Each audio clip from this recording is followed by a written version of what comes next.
70 के दशक में जब हिंदी सिनेमा ग्लैमर, रोमांस और एक्शन की नई लहरों से गुजर रहा था, तब एक ऐसा नाम था जिसने फिल्मों को सिर्फ मनोरंजन नहीं बल्कि राष्ट्रभक्ति और सामाजिक संदेश का माध्यम बनाया। वो कोई और नहीं बल्कि मनोज कुमार थे। शांत स्वभाव, गंभीर व्यक्तित्व और देश के प्रति गहरी भावनाओं से भरे अभिनेता निर्देशक ने सिनेमा को एक नई दिशा दी। उनकी फिल्मों में एक आम इंसान की पीड़ा, समाज की सच्चाई और देश की मिट्टी की खुशबू नजर आती थी। लेकिन इस स्टार के जीवन में भी एक ऐसा मोड़ आया जिसने उन्हें तोड़कर रख दिया, लेकिन उन्होंने इससे हार मान लेने की बजाय इसका डटकर सामना किया। तो आज हम वीडियो में आपको इसी किस्से के बारे में बताने वाले हैं। साल था 1972। हिंदी सिनेमा के मशहूर अभिनेता और निर्देशक मनोज कुमार एक गहरे आर्थिक संकट से गुजर रहे थे। करियर में उतार चढ़ाव तो पहले भी आए थे, लेकिन ये वक्त बेहद कठिन था। उनके पास पैसे नहीं थे, लेकिन जज्बा था, हौसला था। वो एक नई फिल्म बनाना चाहते थे, एक ऐसी कहानी जो फिर से उन्हें मजबूती से स्थापित कर सके। इस फिल्म का नाम था शोर। मनोज कुमार ने इस फिल्म के लिए शर्मिला टैगोर को मुख्य भूमिका के लिए चुना। वो उस दौर की लोकप्रिय और सफल अदाकाराओं में से एक थी, लेकिन जब मनोज कुमार ने उन्हें फिल्म ऑफर की तो उन्होंने इसे ठुकरा दिया।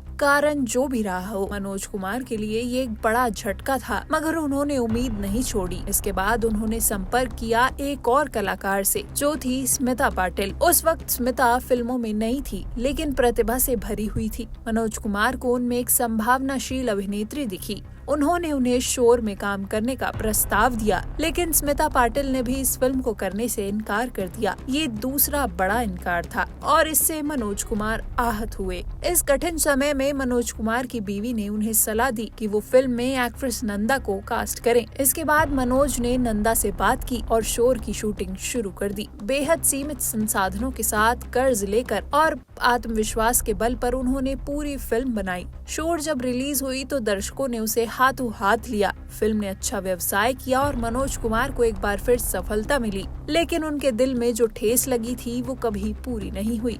मनोज कुमार को इस बात का मलाल हमेशा रहा कि जब वो संघर्ष कर रहे थे तो जिन लोगों से उन्होंने मदद की उम्मीद की, उन्होंने साथ नहीं दिया। यही नहीं, उन्होंने अपने करियर में कई कलाकारों को मौका दिया जो आगे चलकर बड़े स्टार बने, लेकिन जब वो सफल हो गए तो उन्होंने मनोज कुमार को याद तक नहीं किया। एक बार खुद मनोज कुमार ने कहा था, मैंने जिन कलाकारों को काम दिया वो आज मेरा नाम तक नहीं लेते। इस बात से बहुत दुख होता है। ये वो दर्द था जो किसी भी सच्चे कलाकार के लिए सबसे बड़ा होता है। उन्होंने किसी से उम्मीद नहीं की थी कि उन्हें पुरस्कार मिले, लेकिन इतना तो चाहते थे कि उन्हें याद रखा जाए, शुक्रिया तो कहा जाए। मनोज कुमार की फिल्में सिर्फ मनोरंजन का साधन नहीं थी, वे विचारों से भरी हुई थी। उन्होंने उपकार जैसे फिल्म बनाई जो प्रधानमंत्री लाल बहादुर शास्त्री के जय जवान जय किसान नारे से प्रेरित थी। इस फिल्म में उन्हें भारत कुमार की उपाधि मिली, लेकिन ये नाम उनके लिए केवल पहचान नहीं बल्कि एक जिम्मेदारी बन गई थी। 1975 में जब देश में आपातकाल लगा तो सरकार ने उनसे एक राजनीतिक डॉक्यूमेंट्री बनाने को कहा, लेकिन मनोज कुमार ने साफ मना कर दिया। वो कभी सत्ता के दबाव में नहीं झुके। इसके बदले में उनकी फिल्मों को दूरदर्शन पर बैन कर दिया गया, लेकिन उन्होंने इसके खिलाफ कानूनी लड़ाई लड़ी और जीत भी हासिल की। इसके बाद 1981 में उन्होंने क्रांति फिल्म बनाने का फैसला किया। ये एक बड़ी फिल्म थी और कोई फाइनेंसर इसके लिए तैयार नहीं था। मनोज कुमार ने तब अपनी संपत्ति गिरवी रख दी, अपना बंगला बेच दिया और फिल्म खुद के पैसों से बनाई। आगे चलकर क्रांति एक ऐतिहासिक सफलता साबित हुई, लेकिन इस सफलता के पीछे उनका बलिदान और आत्मविश्वास छुपा हुआ था।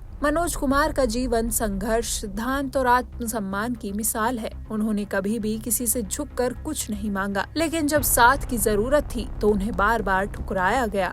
जिन पर भरोसा किया उन्होंने मुंह मोड़ लिया। आज भी जब हम उनके करियर को देखते हैं तो साफ नजर आता है कि उनका सिनेमा केवल कहानियों का संग्रह नहीं था, वो विचारों की लड़ाई थी, देश से प्रेम की अभिव्यक्ति थी और एक सच्चे कलाकार की आत्मा की आवाज थी। मनोज कुमार भले ही अब हमारे बीच ना हो, लेकिन उनकी फिल्में, उनके विचार और उनका संघर्ष हमेशा सबको प्रेरणा देता रहेगा।